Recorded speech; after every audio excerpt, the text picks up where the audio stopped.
各位网友，大家好，今天是2021年4月1号，星期四，欢迎大家参加王健每日观察直播的节目。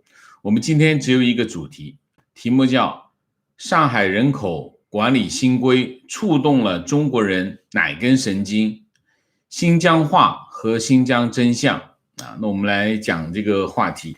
这个话题我会比较长啊，这涉及到一系列的事件啊。本来这是一个非常不起眼的新闻啊，这个新闻是怎么说呢？说是新修订的上海市实有人口服务和管理若干规定啊，那么将于4月1号开始实施啊。然后就是上海市在这个微博上公布了这个实施的一些要点，其中有一条讲的是在上海停留超过24小时需要登记。这个规定是什么呢？就是要求所有的人你去上海，你停留超过24小时，你要去登记啊。那么它的规定是要求到上海就医、就学、旅游、公务活动、探亲访友只要你去上海停留超过4小时，纳入人口管理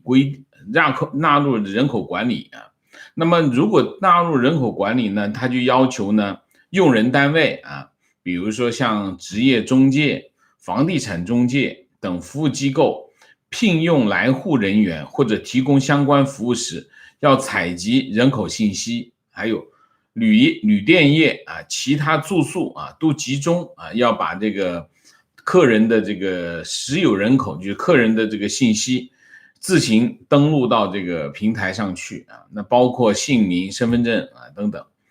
那么现在这个人口信息采集方式有两种，一种叫社区综合协管员有些地方叫网格员中国上门采集就上门，你家里来了客人那过了你要去报告说我家里来了客人，今天会在我们家过夜，然后他就会上门来采集这个人的身份证等等这个。那么另外呢，他还增加了一个叫一网通平台自主填报，你自己上网自己去填。上海市公安局跟上海大数据中心合作搞了一个叫这个一网通办平台，你在那上面它有一个地方给你填自己的这个信息那么这个规定呢，规定什么呢？新的规定说你这个单位，比如说你是接待单位你不填这个信息就要处罚。怎么处罚呢？原来就有处罚，那么现在把这个处罚从200提高到1000或者是500提高到5000那么就对这个接待单位形成震慑那么如果有关单位在4月1号之前不履行这个登记的义务，那就面临处罚这件事情呢有3个要点其实这个事情我们很早就看见了，前2天就看见，但我觉得这事情并不是特别大，但是没想到反应很强烈。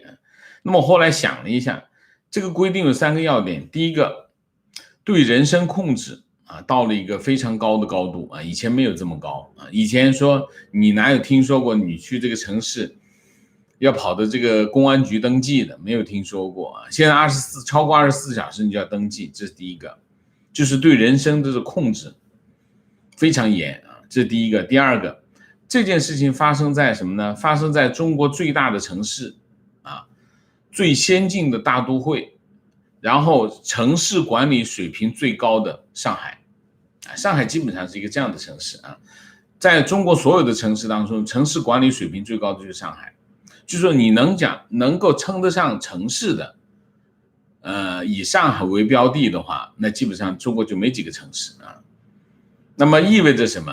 意味着其他城市会跟进，如果连他都这么干，那其他更得这么干，这是第二个。第三个，如果其他城市全部都跟进，那你想一下，你在这个国家生活就意味着什么？你在社区网格化管理，有网格员然后城市有网格化那么广东话叫什么丢竿都不带逃就是我们上吊都没有时间了基本上这样那么这个突如其来的这个规定呢，中国网民呢一片哗然啊，新浪微博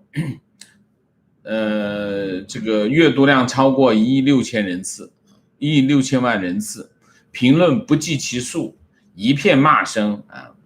那么我抄了几个，一个是叫不说他名字吧，说这个大上海在倒退，其实不必要这么紧张，目前出门住宿都要实名登记，相关数据同步提交到公安局，社会管理是网格化，很多地方都有规定，意思就是你干嘛这么紧张呢？然后还有说，如果住在亲戚朋友家，登记工作就太麻烦了，会给社区跟相关单位增加很多工作负担。我认为这样的登记管理意义不大。然后，当然这个就相对温和，激烈的，上海越来越像一个完美的福柯笔下的全景监狱啊，一切都整治的越来越没烟火气。这个城市的实际创造力在减弱，而不是增强。然后就是法律界批评法律界批评是最严重的，就是说很吃惊政府现在利用各种机会控制人的流动那么人员在流动的过程中要了如指掌然后相信是什么？上海是试点，一定会推广到北上广深这种大城市这种舆情反应非常强烈，举一片骂声一片。结果今天情况发生了逆转那么上海发布就是微博上海发布，就实际上是上海市新闻办4月1号上午11点半发了一个消息发了另外一段。他说什么呢？网传在沪停留超过24小时，所有人员需强制登记，系误读说你是误读了那么他说这个4月1日新修订的上海市实有人口服务和管理若干规定开始实施，网民对来沪人员短暂停留是否强制登记高度关注。经了解，规定明确将短暂停留的来沪人员纳入实有人口范围，旨在提升实有人口服务效能。个人可以根据需要自愿登记，不做强制要求。这是屁话嘛你谁会自主去登记神经病如果你不强制的话，没有人会去登记那么说别人是误读，那第一个，这显然这里面没有误读。你想一下，原文讲得很清楚第一个，超过24小时就纳入这个实有人口管理范围，这第一个。第二个，登记有2种方式这第二个。第三个，不登记还有罚款。如果你没有最后这个不登记罚款的话，你还说别人误读。如果你不登记有罚款，你不是强制是什么？所以这是明显是这里面是没有误读那么当局想干什么，大家都很清楚这是第一。第二，那么基于网民的强烈反应那么当局退缩了上海退缩了，但是这件事没有完结，没有结束第一，强制变成自愿那当然是为了平息这个舆情那么平息这个舆情并不意味着这件事情就没有了，它留了一个活口，就是这件事情还在，只不过呢不强制你自愿的那么这留下一个活口呢，意味着什么？等大家不注意的时候，我还会恢复，这是第一个。第二个，甚至可以怎么操作上海甚至可以怎么操作？甚至可以嘴巴上说不强制，但实际上是强制，他甚至可以这么干你也不知道因为媒体在他手里那么这里面的现在的问题是什么？现在的问题是为什么大家这么群情激愤，群情汹涌，原因是什么啊？第一，发生在上海的这件事情可以被视为一种试探啊。那么是这种试探让这个中国网民感觉这个脖子上的绳子又紧了一点啊，紧了一点。本来脖子上套了个绳子就不高兴，不舒服，那么又不断的紧，一会儿这个一有什么运动，一开会啊，这个脉刀要失明了。一搞这个活动，一搞个运动会，又什么全程戒严什么的，反正就是你感觉脖子上的绳子是很紧，结果你再收紧一点，我不高兴了啊，就触动大家神经啊。为什么？当这个脖子上绳子收紧的时候，大家会联想最近最热门的一个话题是什么？新疆，把这个脖子上的绳子跟新疆联系起来。虽然新疆的新闻和话题在中国当局封锁的非常的严，你可以在中国媒体上，你只能看到外交部反驳西方国家啊，而且他反驳他不说什么事情，他只说你不对啊，所以呢，就尽量的让这个信息封锁。但是其实所有的中国人都知道，只要是中国人在中国生活，是个成年人，你都知道新疆是当今中国中共采取最严厉、最残酷、最大规模的全景式的监狱，这种社会管理模式，所有中国人都知道啊！你别说你不知道，一定是知道的。为什么？为什么你会知道？生活经验和我们的社会认知啊，你只要在中国生活过，你就知道中共干事情是怎么干的啊！你知道他对你笑背后是干什么？你知道他翻脸意味着什么？你比如64、2个100年、脱贫小康，这些小康社会，这些老狮子，老实讲，中国人心里一清二楚，只是不敢说，或者是不能说而已啊，说不出来而已啊。所以你说外交部发言人说新疆那只是个学习班，所有的中国人只知道那个学习班就是武器干校，武器干校发生什么谁不知道啊？很清楚的啊。所以这种模式正在以某种方式向其他地方蔓延。这个我上个节目我说过，这件事情，新疆模式，中共正在拿新疆模式来对付谁？对付回民，回民也是穆斯林啊，用这新疆这种模式来对付谁？对付基督徒。所以他正在用某种方式，上海又发生来一个这样的事情，是不是上海也开始在用这种模式了？这就是这种神经。虽然很多中国人啊，这个我要讲一句特别的话，虽然很多中国人不反对，并不反对这个政府对新疆维吾尔穆斯林采取的这种行动啊，为什么？其实大部分中国人是不反对的。为什么？这是残酷的事实。因为他们觉得把新疆维吾尔人摁住，他自己会更安全。他们觉得新疆人让他不安全。虽然这个说法不 make sense， 其实这里面有很多的误导。但是虽然大部分中国人嘴里不说，他们心里就真是这么想，就觉得新疆人不安全。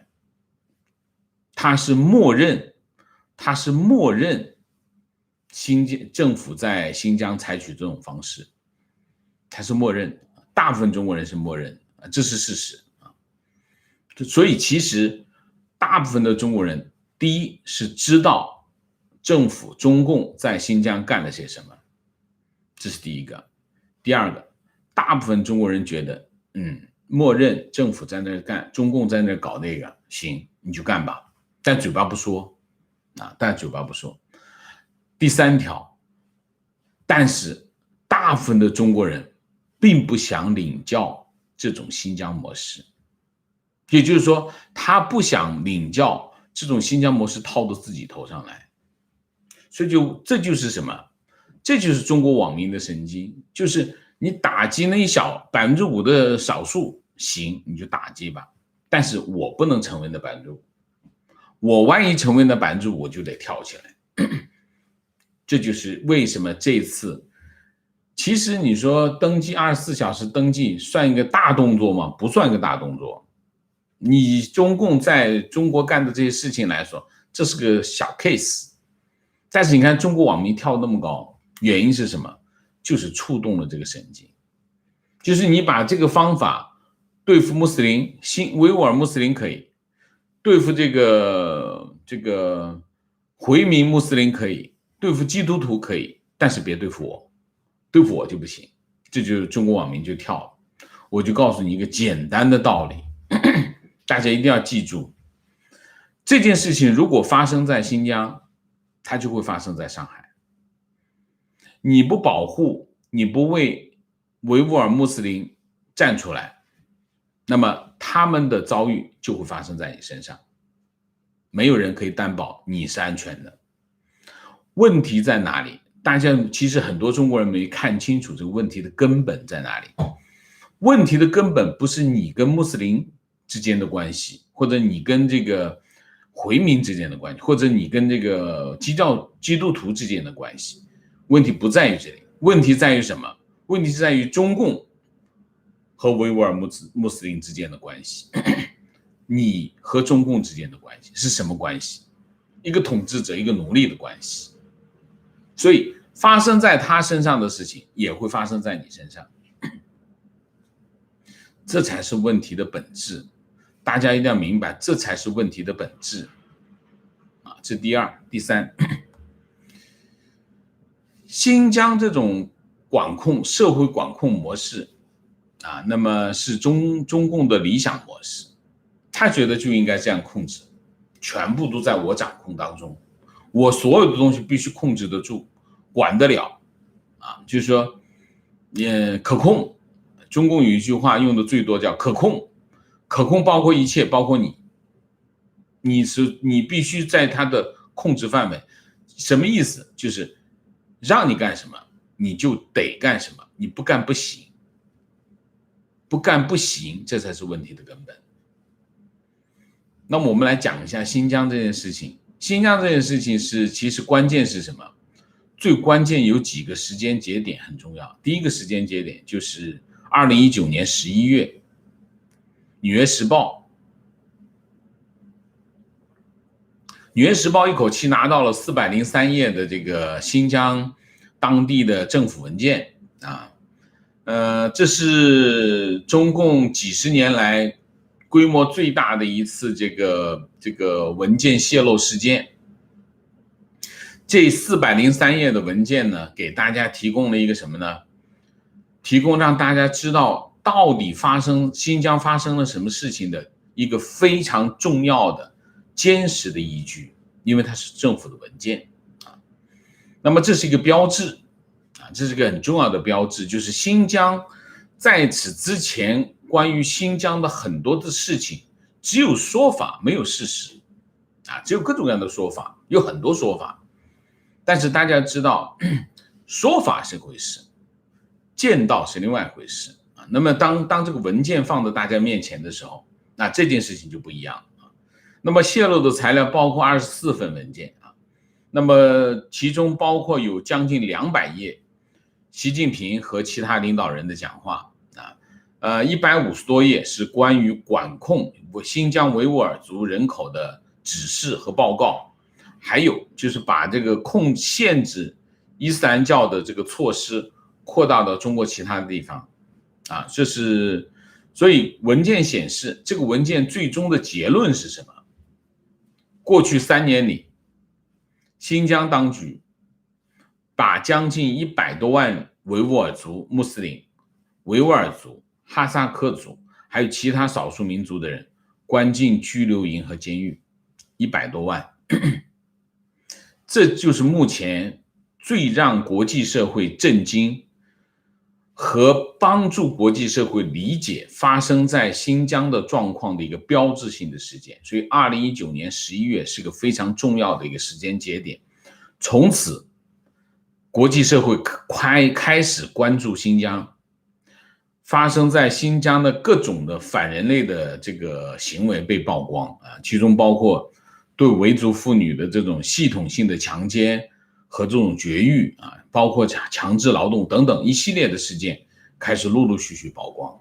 所以我为什么经常批评说不要老去咬把这个香港把这个美国的主流媒体，把这个美国有这种传统历史的媒体咬它啊！你看这就《纽约时报》干啊，这一件事情就够很多的报纸干好多年，就这一条报道啊。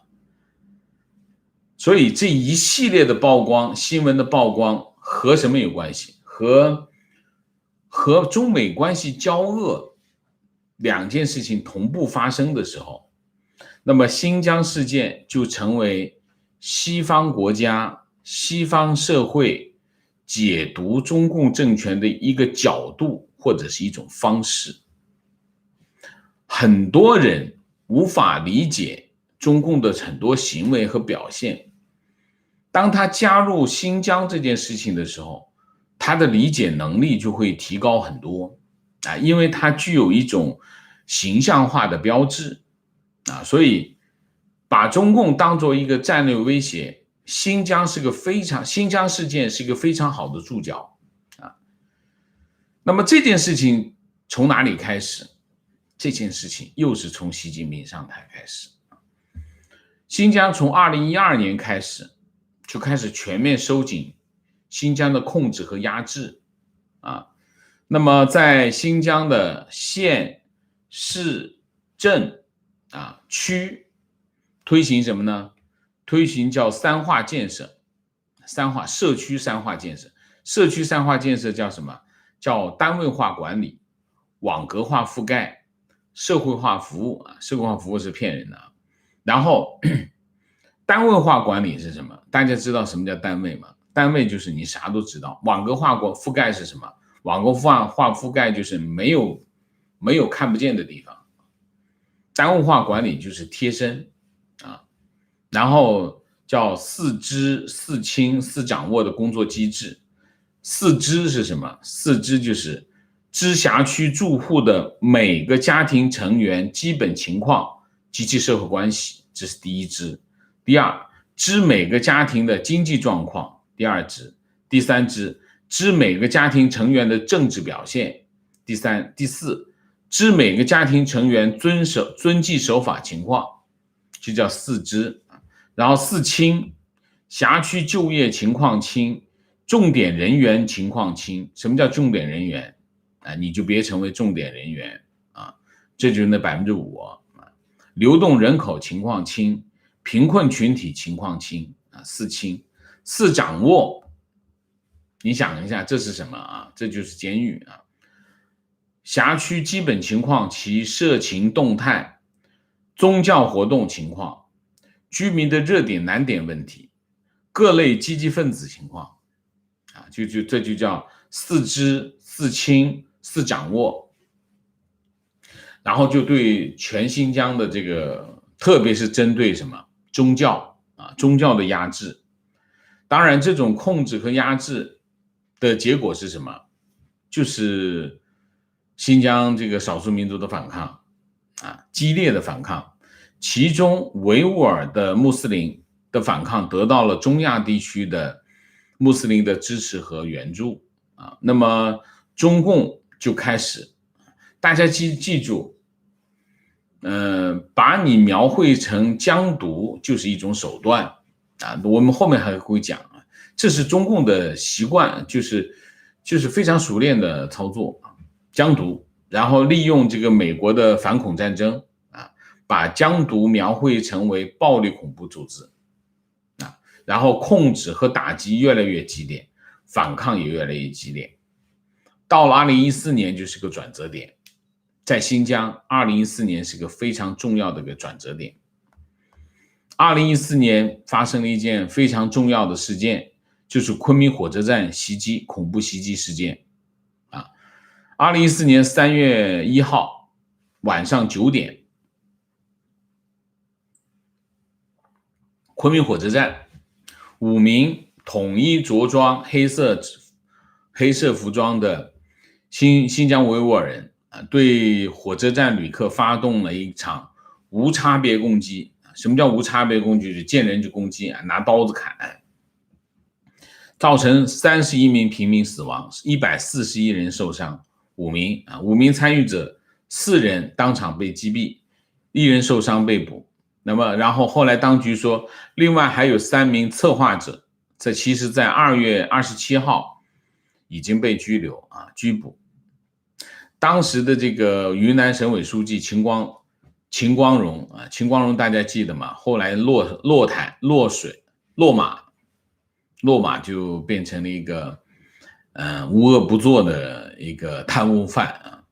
秦光荣就对这个中国广播网说这8个人原来是想出国参加圣战，然后经过越南离开中国，但没有出得去，于是就决定在昆明发动圣战。秦光荣的说法呢，是基于什么？基于那个受伤的女嫌犯，他不是有个人受伤了，就没有被打死，受伤然后被抓了。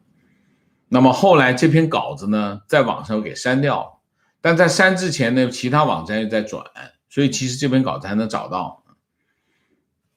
问题来了，为什么这8个人是6男2女，他们来自新疆和田，他们从1500公里以外跑到昆明，那在那里要发动一场无差别的攻击，他仅仅是为了参加圣战没办法得逞，这个说法不自洽。后来的这个自由亚洲电台报道说这些人可能是被逼入绝境为什么？因为当时的情况就是在和田发生了血腥的镇压，当时就有几十名这个维吾尔人死亡然后他们就逃到哪里去呢？像他们想逃离中国，逃不成，逃不出去呢，正好呢，这个中国警方又抓了30多个准备逃离中国的维吾尔人，所以他们就绝望。他们一方面又逃不走，然后他们又没有身份证，在昆明又没办法待下来，活下来，走又回不去，因为新疆那边刚刚发生血腥镇压，死了30多个人，所以他们就想，那我就进行攻击。这种攻击呢，就是向中国政府发出一个信息，你要是这样对付我，我们就鱼死网破，就是一个这样的事情那么这件事情，昆明火车站恐怖袭击事件举国震惊习近平3月1号发生，4月27号到29号，习近平去新疆视察，就是意思习近平是国家主席，跑到新疆去视察，发生一件这样的事情在昆明发生，他就去新疆视察，这跟那个当年他这个疫情爆发的时候，他跑到贵州去视察是一样的。这个昆明发生恐怖袭击，他就去新疆视察。新疆视察他是4月27号到29号视察完了他刚走，4月30号乌鲁木齐火车站发生爆炸，2名这个来自阿克苏的维吾尔人引爆身上的炸药，自己炸死，然后再炸死了另外一个人，然后还有79人受伤然后这件事情就闹翻了5月26号中央政治局开会专门研究新疆问题至此中共就在新疆翻脸。那么新疆翻脸，那么他做了4件事情第一件事情，所有在意识上反对、反抗、不服的人进行强制洗脑。强制洗脑就是学习班，先办学习班，最后学习班不行，就办教育营，直接把人抓来关在里头，不让走。到最后这个学习营就变成什么？变成集中营。你看一眼，我看一下视频就知道，那不是武器干校，跟这比简直小儿科。它是按照监狱的标准盖的，所谓的学习营，它是个制式监狱啊，制式监狱啊，这是第一个。第二个，对社区进行网格控制。我刚才讲了，四清啊，前有街道办、红袖标，后有这个健康码、出入管制等等啊。总之啊，进行全面的人身控制、社区控制。全面控制是从社区到人群到个人所有的动态全控制啊，然后从而控制什么呢？控制城市、控制社区、人群、个人各个层面全管。新疆就变成一个什么全景式的监狱嘛啊。其实文革也是这样，文革其实差不多，这就是文革的模式。中共其实做这种事情很熟练啊，中共做这事情非常熟练。中共建政到现在，他在新疆做的事情，只不过呢，把这些事情更粗暴、更暴力，然后更规模化、更建制化，它只是这样而已啊。就是我们翻过来，再把这发生在新疆的这件事情，再跟什么相比？大家有没有发现，发生在新疆的这件事情跟香港是类似的，非常一致啊。什么？发生在这个新疆跟香港的共性是：第一个，上来就不问青红皂白，我就得控制你，这第一件事。第二件事情，这种控制引起反抗啊，因为原来你没控制他，没控制住他，反抗呢你就翻脸，翻脸就干什么？翻脸就不计后果的砸盘。他在新疆是这么干的啊，就是在新疆干这些事情，干出来的这些事情是不计后果的，不计任何后果啊。然后你看一下在香港发生什么事情？香港他上来就是要干嘛？之前发生了很多事啊，很多事情我们不说啊，就标志性的事情就是逃犯条例。逃犯条例中间修改逃犯条例，其实是要加入一个引渡条款。引渡条款就是你在香港干了我不高兴的事情，我可以去要求香港警察把你引渡到大陆来审你。这件事情香港人怎么能干？那等于不就是你把手伸到香港去了吗？香港人就反抗啊，他把这个条例做这个条例其实是恐吓香港人，当然也不仅仅是恐吓，他真的要抓你的啊。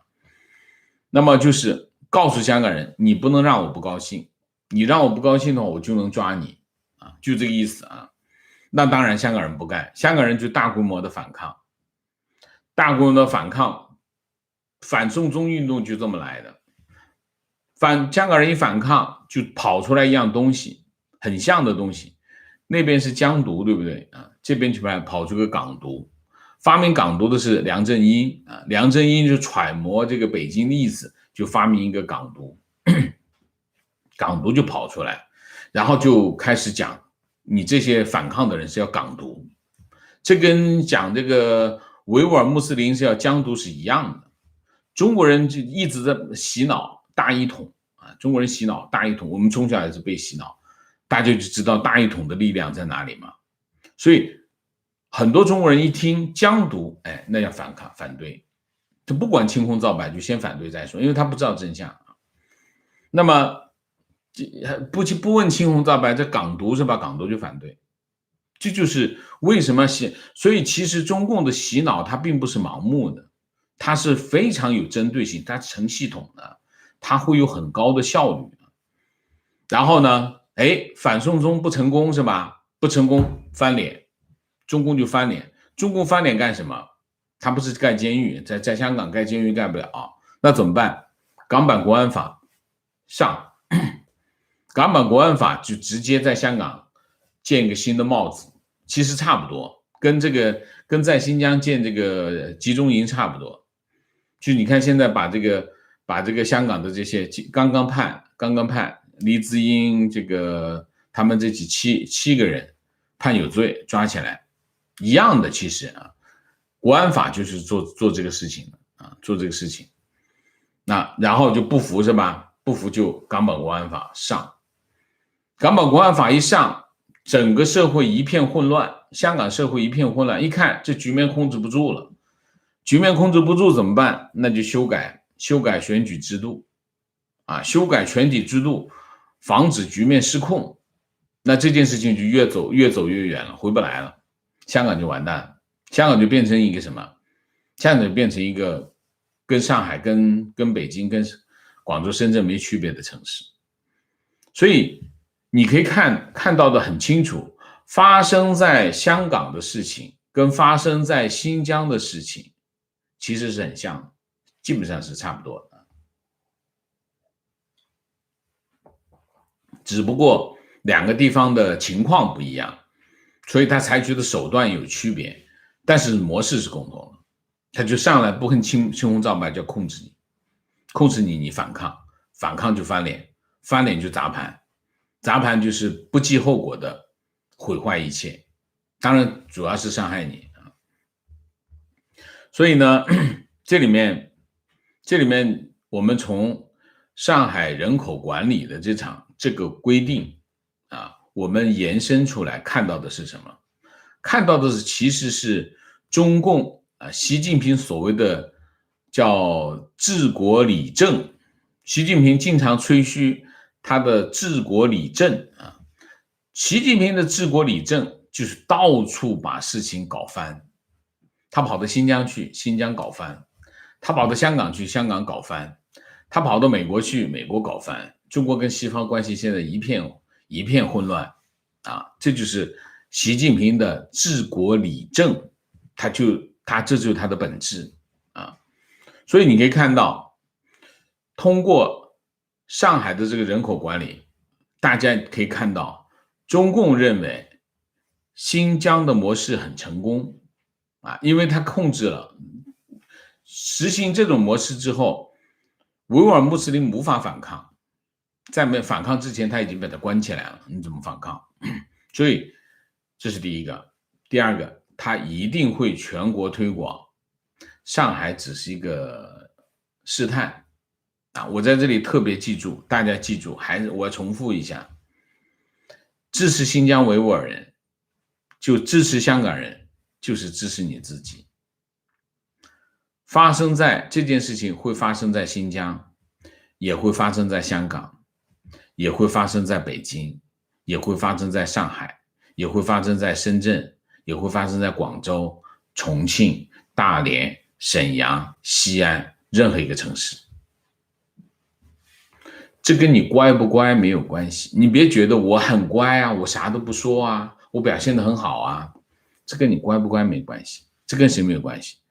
跟中共的权力受不受约束有关系，这跟你没有一毛钱的关系。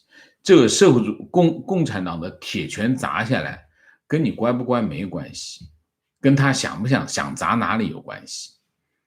所以大家记住，支持香港人，支持维吾尔穆斯林，支持基督徒，支持回民，支持所有被中国压制的人们，这就是我们今天要讲的主题，好吧？好，那我们今天主题就讲到这里，我们下面进入互动。好像今天很多五毛啊。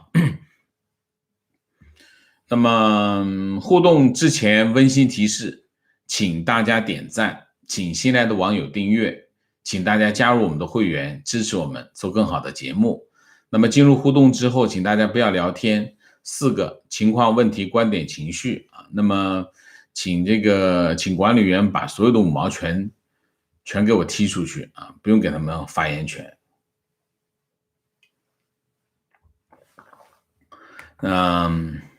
我今天讲了一些大家不愿意听的实话，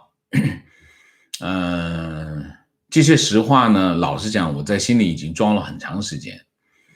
那么今天正好讲这个话题，我就把它讲出来。我希望大家，我理解很多网友身处国内的处境，我非常的理解啊，我非常的理解。你什么都不做，没有人会责怪你，但是不要助纣为虐，不要去表现自己啊，你会受到谴责的啊，你助纣为虐就会被受到谴责。我只说这一点，好吗？好，那我们看一下，明谢 Mac 猪，谢谢果喷水，谢谢。观点：这种政策很难实行，会被抵制。官方也明白，他们这是为了以后找查水表提供依据借口而已，就像寻衅滋事这条法律一样。寻衅滋事法律会抵制吗？你抵制得了吗？抵制不了吧？提问：上海会不会因为人身流动受到限制，从而导致经济受到影响？我不知道这种量化指标怎么影响啊？情况：我朋友疫情在美国爆发后，不顾大家劝阻，带着娃回沪。最近娃开学返回时，全家被注销户口和身份证，连银行里的钱都没来得及处理，直接被销卡。以后办公证才能处理，无论他是否到机场才回去销户。他说落地上海后就隔三差五收到短信和通知去销户，他以为不理睬没关系啊。观点：我记得大约10几20年前有一个政策叫两少一宽，当时新疆人判罪门槛比汉人高，那个时候发生很多事情，其中印象最深刻的就是16万切糕案。然而这个政策并没有为民族和谐带来任何正面的贡献，网上怨声载道，常常看见两少一宽祸国殃民的评论。结果习上台后，政策一下子来了180度大转弯，一直走到今天。中共不但在经济在民族政策上面多了加水，水多了加面，现在盘装不下了。情绪预感全中国的新疆化正在慢慢铺开。如果我们今天不为新疆维吾尔族人的人权发声，明天就会有人为我们自己的人权发声。CCP 在折腾中国人，早晚有一天会被中国人抛弃。至少越来越多的人像我一样开始用脚投票了。提问：我下周要开展一个辩论课，关于新疆棉花，请教王老师。对方用你没有去过新疆，你怎么确定新疆集中营是事实这个观点？你怎么反驳他？谢谢你。我昨天说过了啊，这个开始有人用了。你妈妈是个女人，对吗？你怎么知道她是女人？你见过吗？然后昨天就有人问，习近平是个男人，对吗？你没见过他是男人吧？你怎么证明他是男人呢？就很简单，这个世界上我们没有见过的事情多了，但我们知道的是真的。地球是圆的，对吗？你见过吗？你怎么知道地球是圆的呀？人类认知这个世界只有眼睛一个方式吗？如果你认为只有眼睛一个方式认知这个世界，你应该回到山顶洞去啊，可以吗？用这个方式回答可以吗？我这个方式已经被广为流传了啊，你也帮我流传嘛啊。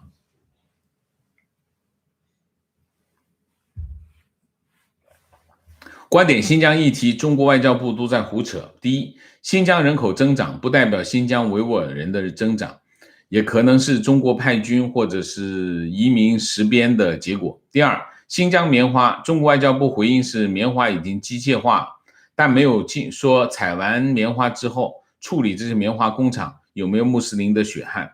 后半段中共绝口不提。新疆机采个屁！你去看一下就知道，新疆不可能机采。新疆机采的结果是什么？新疆的棉花机采就不用要了啊，因为它的机器不合格，机采的这个新疆的棉花质量一下子就降下来，所以根本不行，不成立啊，这都胡扯。中共的我们为什么要去跟着他去辩论呢？为什么要在中共的语境下去辩论他的议题呢？我从来不辩论他的议题，为什么？我不需要啊，我不需要，我觉得根本不需要啊。你说你的，我说我的，我们看谁有说服力。我为什么要去反驳你的观点？我根本不反驳他的观点，我从来不反驳中共的观点，因为他根本不需要反驳。因为你要反驳他的观点，你要反驳他整个背后的一个体系，这是非常困难的任务，不是我反驳不了，是没有必要去干这种事情。我干嘛去反驳他的整个体系？我只要建立我的体系就好了。所以我提醒大家，我们在这里不讨论中共的观点，我们只讨论我们自己的观点就好了。为什么？我们只有一个人呢、他娘的几千万人，我们怎么可能跟他的掌握的资源那么多？我们跟他讨论他的观点干什么？没必要，就这个问题，好不好？以后我们不要在我们这里讨论中共的观点，我们只讨论我们自己观点就好了。观点：土共越是收紧管理，说明其面对的社会反弹越大，只是没有反映在新闻上。就像新疆，如果能快速的处理好，又何必军管？所有一切都反映中共的力量逐渐不足了。有道理。提问：请问王老师，新疆当年的社会动荡的真相到底是什么？能否专门做一期？我这不是一期吗？看这个就够了，如果我们经常遇到的问题是什么？就是中共或者五毛经常提出一些你根本完不成的任务来质疑你。你有没有去过新疆？你没去过新疆，你凭什么？这就是典型的逻辑。所以你不需要跟他去解释我有没有去过新疆，我为什么不能去新疆，我去新疆我看不到什么，你不需要跟他去讨论这些问题啊。你只要告诉他，你妈係女人，你知咩？你點知嘅？話俾我聽就可以了，他就没办法回答了，是不是啊？观点：少数族裔、弱势群体的无视、歧视、压制，都是西方踩过的坑。保护少数弱势群体的权益已经发展成为文明世界的共识。中共走反路，离文明世界越来越远，还洋洋自得。观点：当中国政府侵害新疆人，中国人人人叫好；当中国政府侵害香港人，中国人人人叫好；当中国政府侵害中国人，中国人还是人人叫好，因为不叫好就先处理不叫好的人。新疆、香港如出一辙，中国已经没有 NGO， 也没有能够为人民发声的记者。那剩下的什么监督政府的力量，失去监督的权利，就是吃人的猛兽。提问：王老师能否简单说一下7·5事件？你先说吧，让我说某个事件的这种问题就不要提了，好吗？因为这么简单的事情不会上网搜嘛，我不是你的人肉搜寻工具，好吗？我不想答这种问题。大家记住，简单的事务性的东西你要自己去查，不要来问我如果你连这个你都做不到的话，你提什么问你要问我的是什么？是我的观点。有一件什么事情你告诉我，然后你的看法是什么，我可以答。但你说这件事情是什么，你自己去查，这是非常基本的。我们真的要独立思考，首先有一个非常基本的工作，就先把事实搞清楚。如果你连这个都不愿意去做，你为什么去了解真相？独立思考，对吗？情绪：今天听到5期干校很伤感，我想起我的外公和舅舅，他们在文革期间被关到5期干校10年，美其名曰劳动改造。外公临死前都耿耿于怀，自己一生行医救人，积善积德，就是因为解放前在香港大学医学院读过书，就成了里通外国的反革命，还连累当时在北大读书的儿子。虽然84年平反了，还是想不通，和我母亲说死不瞑目。5期干校是什么？5期干校就是监狱是什么只是没有墙的监狱提问王老师，全世界都在关注新疆，但为什么只停留在关注？全世界民主国家为什么不发动军事手段去消灭共产党？好问题，我也在问啊。情绪曾经在大陆生活，一直知道 CCP 的邪恶，但是并不了解很多他们隐秘的历史。出来后看到很多历史的记录，深深感到大陆的华人不容易，尤其是那些无权无势的俗民，他们在新疆的做法禽兽不如。更多的疆人反击是官逼民反，如果哪一天他们对台湾发动战争，希望是他们灭亡之日。观点：中共对新疆欠下的血债和以前对新疆资源的掠夺，使得新疆和内地呈现水火不容的状态。哪怕以后民主化，这个仇怨已成死结。中共给中国以后埋下的雷，后代要承受无尽的代价，也不是，我觉得也不是。就是说有一些傻帽把新疆的事情变成这个维族跟汉族的矛盾，这是傻帽的看法。维族跟汉族没有矛盾，维族跟汉族的政权有矛盾。观点：上海实施这个措施说明几件事。第一，这算是某种执法权下放的城市。一个人的公路、铁路、航空记录一般是全国性的数据，但如果特定城市拥有这些数据，他们执法抓人速度会很快。第二，一般频繁跨城市流动的人通常是敏感人群，少数民族、商人、记者、律师、外国人，这是专门针对。第三，上海能够这么做，绝对是大规模监控基础设施已经充分测试能够上线的体现。那么离下一步推广到其他城市也不远。OK， 提问：王老师，很多朋友呼吁上海独立和护独，请问你如何看待诸夏建国的理论？中国解体和苏联解体类似吗？老实讲，我不想讨论这些问题，因为这跟中国的，你说上海怎么独立？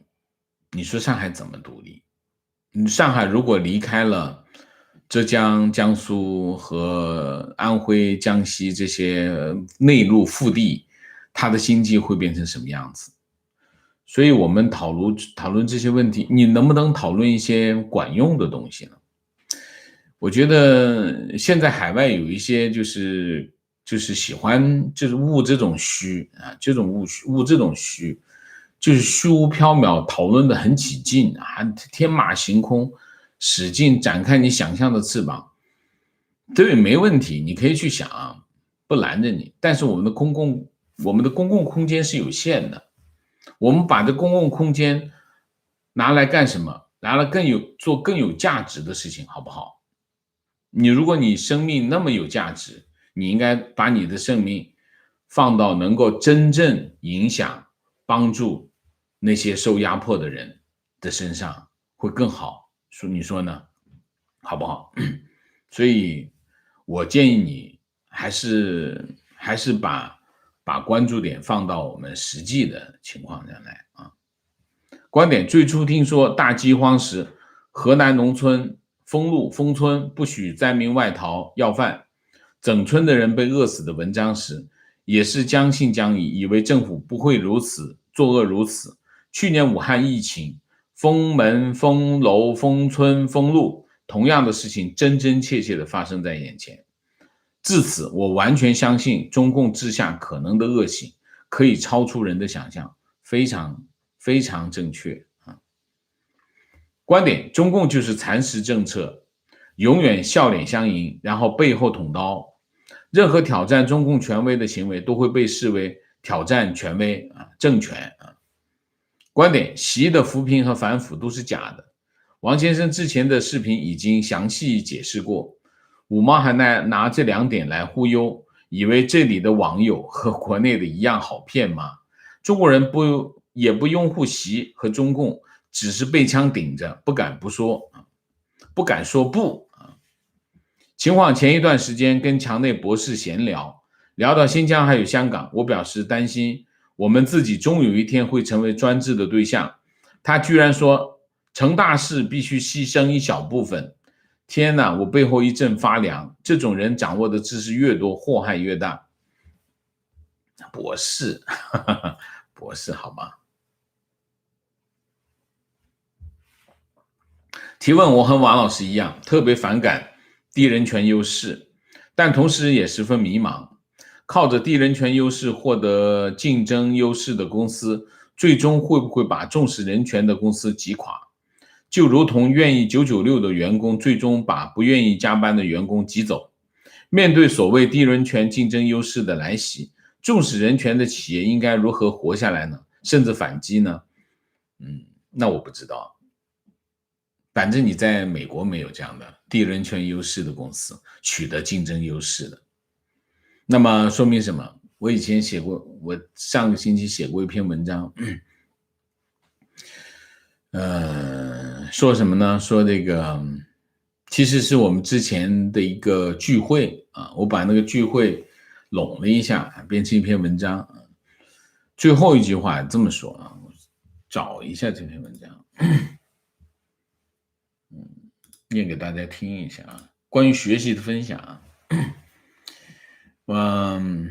我最后是这么说：你们即将面对的这个世界充满奇妙和壮丽，也充满了凶险和阴谋。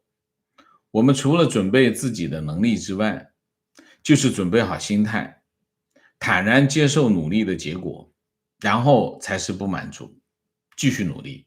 当然，最重要的是要做一个好人。好人的人生容易，坏人很坎坷。如果有一天你发现事情翻过来了，就要离开这个地方，不要犹豫啊！如果这是王天下之相，你怎么努力都没有用的。这就是我那篇文章的最后啊。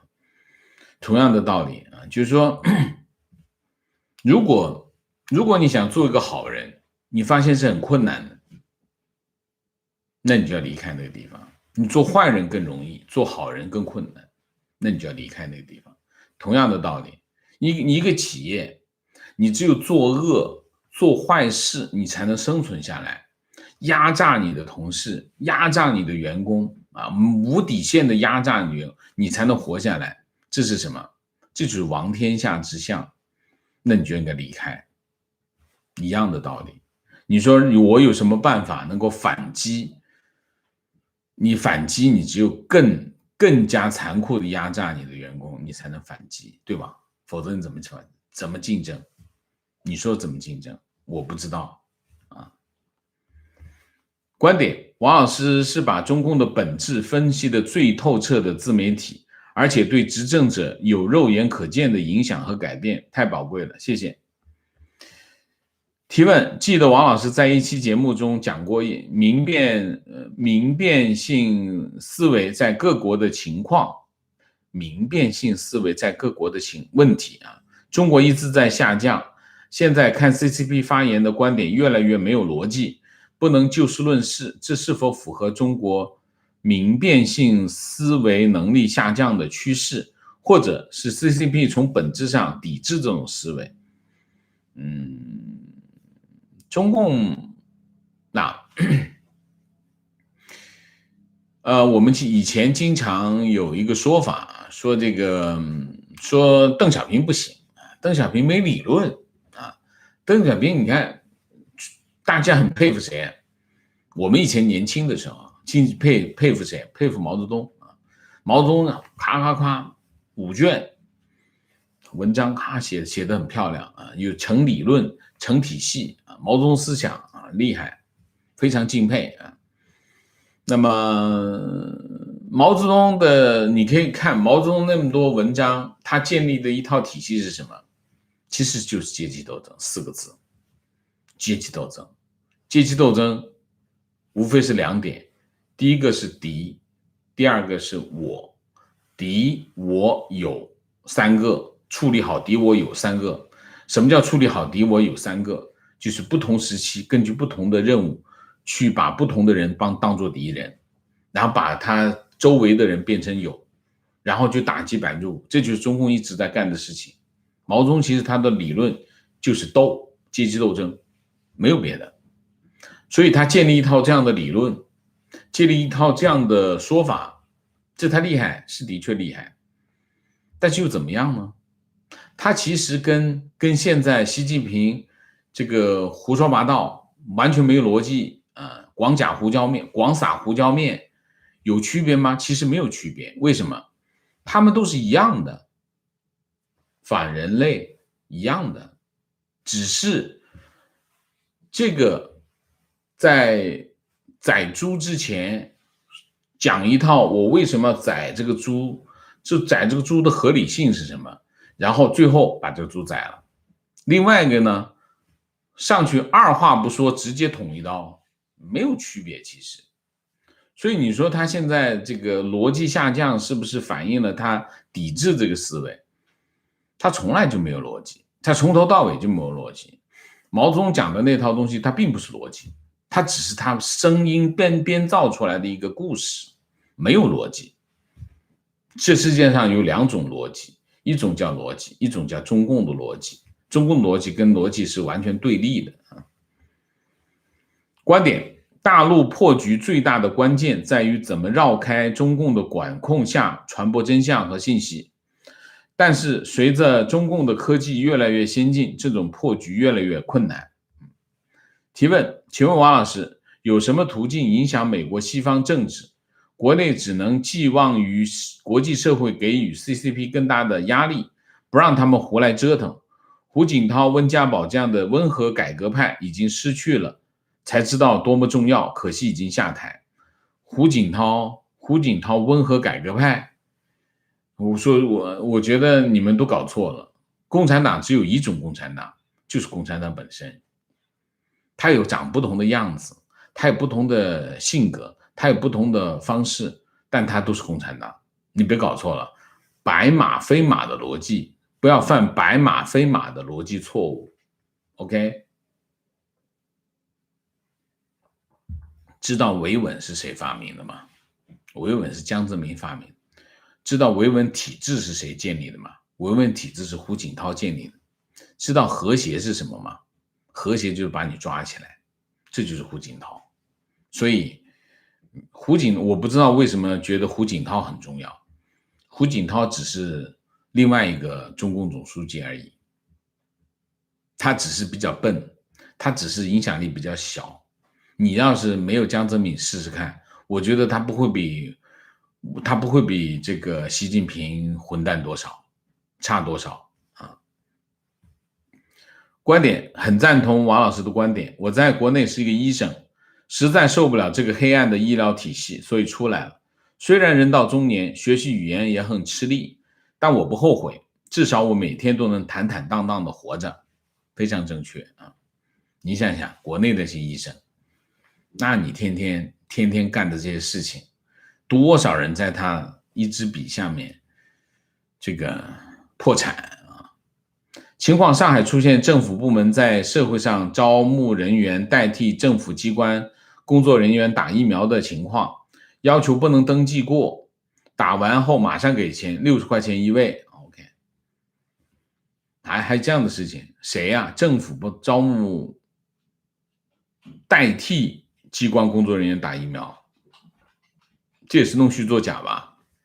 情况：坐标北京北五环。今早在一家肯德基吃早饭，隔壁家具城一个领导拿着大喇叭跟穿着制服的一众员工在广场上说话。东南亚很多假冒中国的疫苗，给国家造成很大的负面国际影响。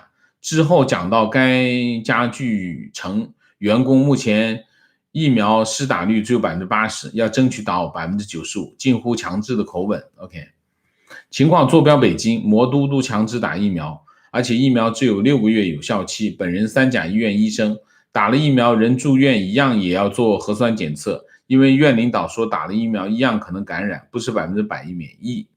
OK， 好吧。提问：我们是家民营企业，在自己的行业里面已经虽然耕耘多年，但仍然沉淀在中下游状态。近2年愈发感触业务及发展的吃力，但目前有机会和国企进行业务合并，我们也想把握这个机会，但是控制权和条框规则的枷锁日后肯定会有所牵制。请王老师给这个阶段下的对我们发展建议，谢谢。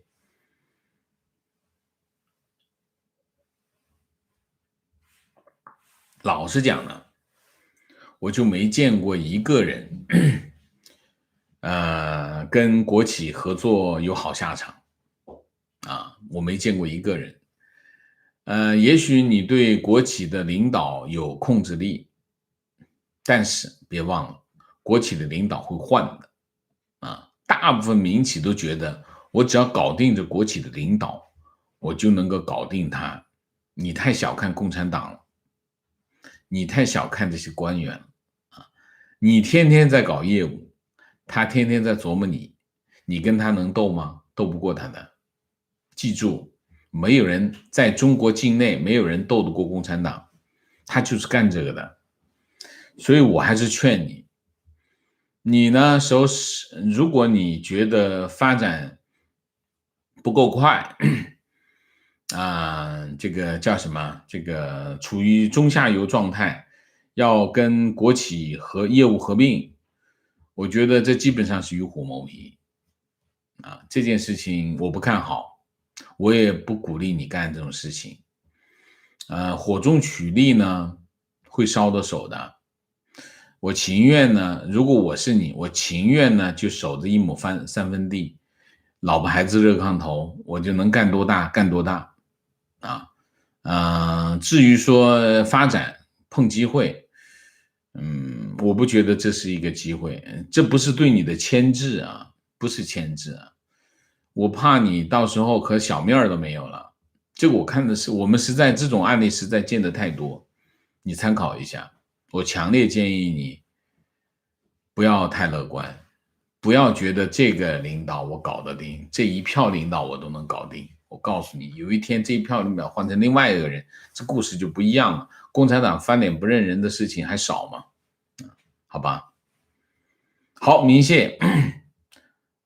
秦 Cornish OK， 老碗农谢谢 Jack 王谢谢这日文我就不懂读了。Philip Chen 谢谢 Helen 谢谢阿绿谢谢 Lee Yo 谢谢，这期节目受益匪浅，谢谢王老师，谢谢 Elizabeth New York 谢谢，感谢王老师帮助我们看懂中共，请你喝咖啡，辛苦了，谢谢好，我们今天的节目就到这里，感谢大家的参与，我们下个节目再见。再见之前，请大家点赞，请新来的网友订阅，请大家加入我们的会员，支持我们做更好的节目，做更好的自己。谢谢大家，谢谢。